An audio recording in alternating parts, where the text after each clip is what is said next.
Hello everyone, and a gun-toting welcome to Aschenko's list of top 5 lesser known shooters from the 90s. These games aren't as high profile as some other titles like Doom and Wolfenstein that springs to mind when thinking of the earlier FPS titles. There might even be some titles here you didn't get around to or maybe never even heard of. So let's head on over and go check out some of these games and have ourselves a blast while doing so. What might be one of the more popular titles on the list, Kingpin is perhaps best known for its word-of-mouth notoriety more than anything else. I can distinctly remember back when people started talking about the game, as it was one of those titles that sparked up conversations of "this game incites violence" sort of talks. As I recall, US Congress tried to stop the game from being released, and some retailers and countries just outright banned the game. So perhaps it's less famous and a bit more infamous for that reason. Well, as anyone with a bit of common sense can instantly tell, Kingpin is a game not in any shape or form meant to be played by minors. It's violent and features profanity throughout, something the developers even went so far as to explicitly point out in interviews. Even though the game's development had people talking, that didn't so much translate to sales. Whether it was because of the limited availability or just general disinterest in the actual game, Kingpin failed to ship any big numbers and the developer Zadrix closed down soon after its release. I can still remember my first playthrough of the game. The strange sort of vibe caught me by surprise. It definitely has that 90s sort of flavor to it. From the dialogues and just the general way the characters spoke and acted, to how these gangs are conveyed, it's just a product of the times. What felt interesting was the real worldness of it all. No science fiction guns blasting away at invaders from space or other dimensions. Nothing fantastical where you flung spells at otherworldly beasts. For the time it certainly felt different, just in how grounded the world they presented was. Well, grounded I say, but still in an exaggerated sort of way, as if it's some sort of Hollywood film that you're playing in. Even though you're just an average person, over the top is the name of the game here. You start off beaten up by two hoodlums, and you pretty much live with a warning to stay away. Obviously you don't, as there wouldn't be much of a game if you did, right? So you pretty much become a one-man army, beating, shooting and exploding your way forward. Giving the goons and their thug bosses something to think about for turning your face into wet mince pie. With some heavy firepower on your side, and even some thugs you can pay to lend a helping hand, or a gun in this case. Don't go thinking you'll have an easy time though. Replaying the game recently was like a swift kick in the groin, as I was quickly reminded that these old games prefer smashing a hand with a hammer instead of holding it for you. I rather enjoyed the challenge though, and after a while got more and more into the groove of the game, enough to make things a bit more recognizable. An added extra that I enjoyed in the game was the shops that you'll encounter. So you can spend your hard-earned cash to fill in the gaps as needed. Low on ammo or health, you can buy some, or maybe you're eyeing a better weapon or mod, while you do pick up ammo and weapons throughout the levels, as you do in any other FPS. On top of that, you'll find a few bucks here and there. Game would have been fine without it, but it is an addition that I really do appreciate. Going off of the violence in a close-to-home setting, I can honestly understand if the game isn't for everyone. And yet knowing how much I enjoyed the game way back, then so many years later putting it up again to get more kicks out of it than expected, I can say it's still a dirt and blood covered gem of a title that won't disappoint you.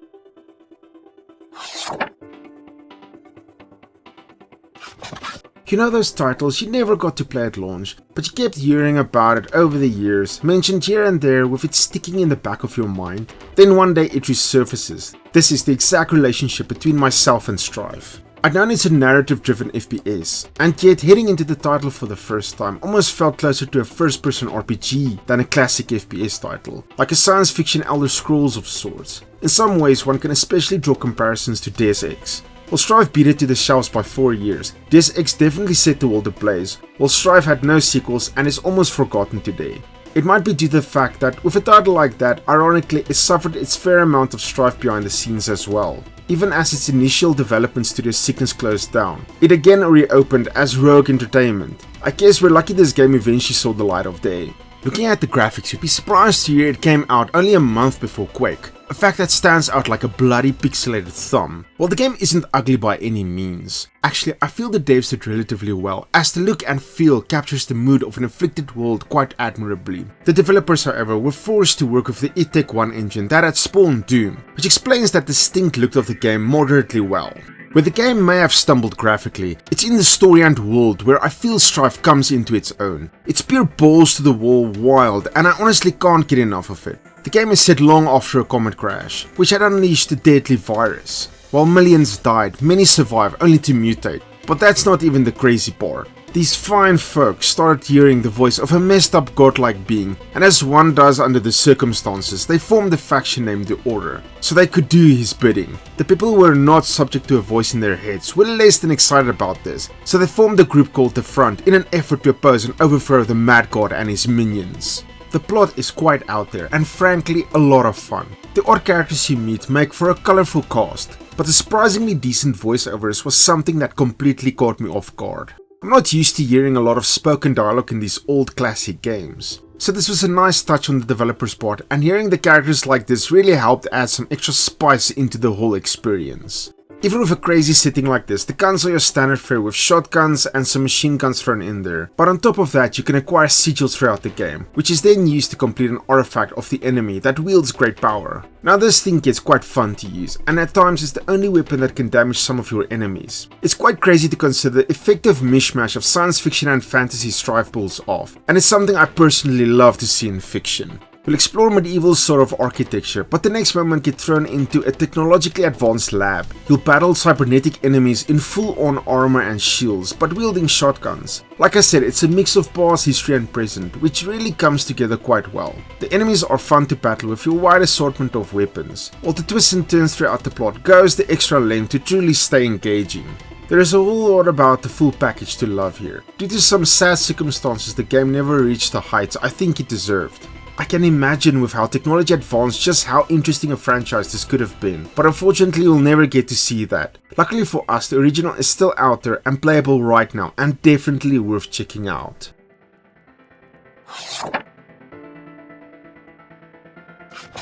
It's a little embarrassing to say, but I never got to play the full game of Sin on release. Even though I badly wanted to, I never had a chance to get a copy from a local store.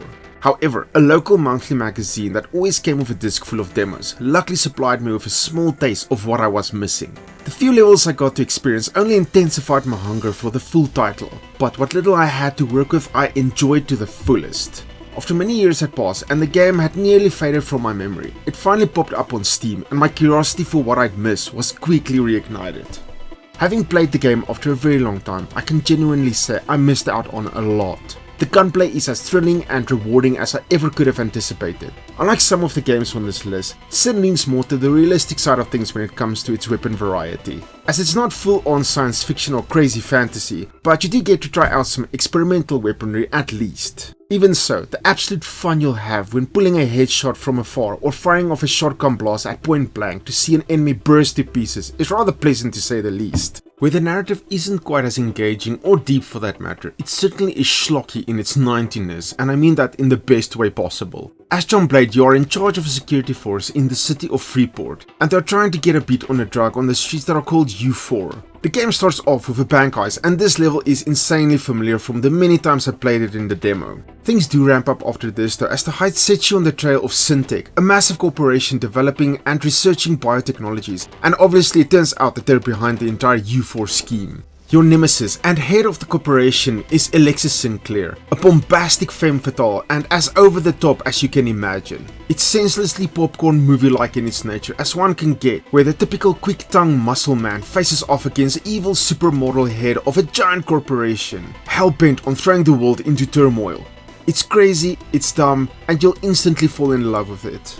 Sadly though, the game launched to less than great numbers, and its sales fell off at a rapid pace as the weeks moved on. Launching the same month as Half-Life though, it's clear to see the exact reason behind its poor figures, as every game that is ever released alongside a mega hit would easily tell you. It's a hard market to get a foot in, and Sin was unfortunately victim of very bad timing. The developers weren't keen to throw in the towel yet though, as the game received the Wages of Sin expansion on top of the game. Afterwards, there was a sequel of sorts, a follow-up in the form of Sin episodes. Shorter chapters in the same vein as Half-Life episodes, as this seemed to have been all the rage back then, but there's a reason this never caught on. While it is an interesting concept, gamers just didn't love it as much, and only the first of the 9 planned episodes got released before the project was stalled indefinitely. There were no true sequels or anything planned in the universe since. And yet Sin has become a bit of a cult classic over the years, with the game still being supported on Steam and even the reloaded version with completely overhauled graphics probably releasing on the platform sometime in 2022. You don't need to look hard to find why there is so much love and passion for this game. With a story that's fun and interesting enough to hold you, and fun shooter action that is as satisfying as the best of titles, Sin is a relic of the time that ended long before it needed to. At least the passion is still there to keep it alive, so we can still enjoy the game to this day.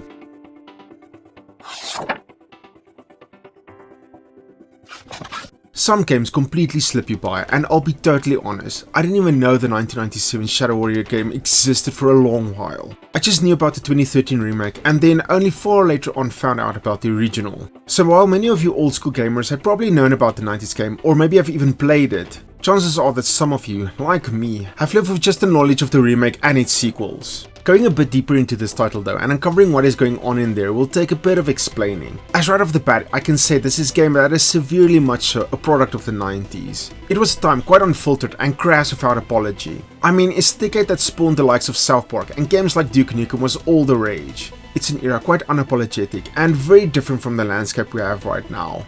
Enter Shadow Warrior, with a main character throwing one-liners in a thick Asian accent the likes of which you'd find in an 80s-90s B-movie. You'll even encounter the bizarre with oddly out-of-place scantily clad anime-style females, and you'll at times stumble upon bunnies doing the nasty like there's no tomorrow. This game made me pause more than once, and to an extent I can maybe only wonder if these over-the-top moments was what pushed the people away from the game. I found it all rather tongue-in-cheek though, and perhaps in a way it is less a product of the times and leaning a bit more into reflecting the oddness of the era in a very strange showcase. Either way, taking a more extensive look at the gameplay and everything that's on offer, I can honestly see why there was a drive behind remaking this title, and how it became the franchise that we know today.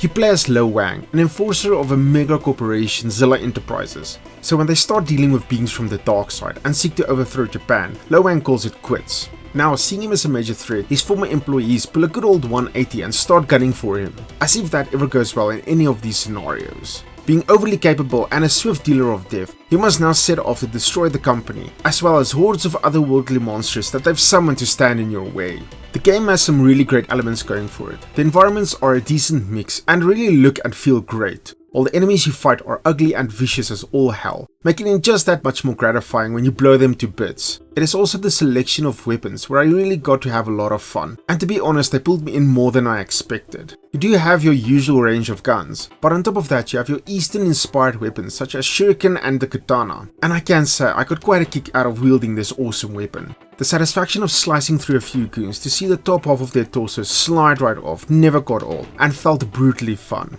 On top of all of that, you can also throw bombs or lay down caltrops, or maybe even pick up an enemy's heart and crush it to summon a shadowy doppelganger. You know, the usual sort of stuff. In truth, Shadow Warrior did a lot to distinguish itself by going for a somewhat serious but also very goofy style, from the dialogue to the weapons, and in a way captured a sort of 80s-90s action film sort of style, which might not appeal to most, but it's in this strange place that it etched out for itself, where there is just something magical and charming that it's got going for it. From the remake, taking a lot of the elements from the original, only modernizing it, while dropping some of its more contentious beats, it's easy to see how the core of Shadow Warrior had something truly solid that even shined through its unadulterated, brash exterior. There is just an endearing quality about the entire package that made it a title worth returning to 16 years after the original came out. So it's definitely worth recommending the remake, but if you're interested to see where it all started, this 1997 game would definitely be one to take a closer look at.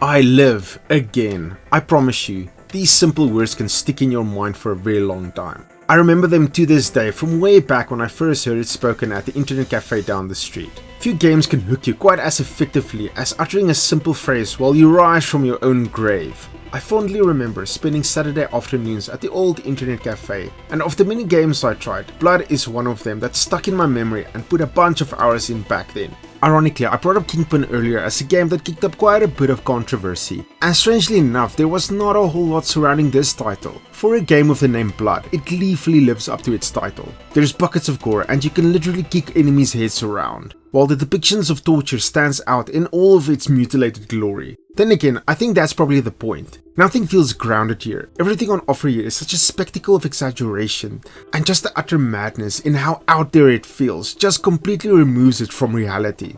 So in a strange sort of way, the absolute demonic gore fest Blood hands out is just so atrocious that it ends up being less scandalous than in games showcasing real world violence. With all of that gory preamble out of the way, what does this title actually have on offer? Well, Blood is as hardcore a 90s experience as you can imagine. The game is pretty fierce and it pulls no punches. When I entered the game again for the first time more than 2 decades later, that opening level really handed out the pain. Those cultists got real nasty there at the start, with shotguns blazing and dynamite flying freely. Once I got used to things a bit and armed myself with some better weapons, things became a lot less intense. But it just reminded me how much gaming has changed over the decades. The storyline itself feels more like an excuse to get you going, rather than a true narrative driving force. In fact, the starting cinematic doesn't even explain a whole lot, and to get the full extent of the story you'll need to see the manual or search online. What you do get from the intro is that your character was part of a group who had allegedly failed some demonic entity, and he's not quite pleased by any of this. Killing your entire group, it inevitably leads to you climbing from your own grave, leaving you more than ready to beat some answers out of those demons while getting some good old vengeance along the way. From here on, a ton of cultists and demon slaying commences.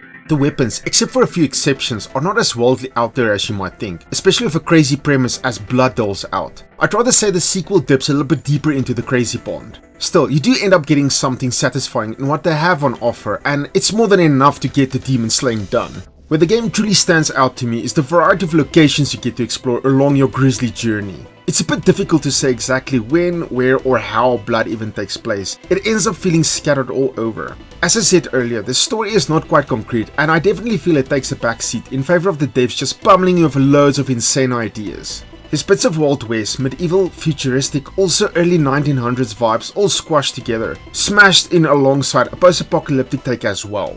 As you can very well see, it's all madness, and I'm not even sure it takes place in our world for that matter. Even so, it all just works, as the sights you see will leave this doom and gloom feeling to add to the desperation of you facing off against impossible odds. But as you gut through the hordes, you feel more and more like a total badass, and that's an aspect Blood genuinely succeeds at. With everything surrounding the title taken into account, maybe you'd see why Blood never rose to the prominence the way Doom and Duke Nukem had, which is a shame, but maybe it just didn't have a whole lot of extras to offer the FPS public than these legendary titles did. Whatever the reason may be, if you were to take a closer look at the game today, you'd find a solid title with many hours of playtime on offer. Blood might not be the best title of its time, but if given the chance, you'll certainly uncover a core-crusted heart of a game that you wouldn't want to miss out on. And with that, we close the lid on 5 great shooter titles that didn't quite rise above the legends of yesteryear. Are there any old school FPS titles that you feel deserve more notice? Comment down below and maybe you'll give myself and others a new game worth checking out. Do feel free to like the video to give the channel a good old fist bump, and subscribe for more top 5 videos as well as classic and indie let's plays and indie first impression videos. Thank you all for watching, a 21 gun salute to you all, and I'll be seeing you all in the next one.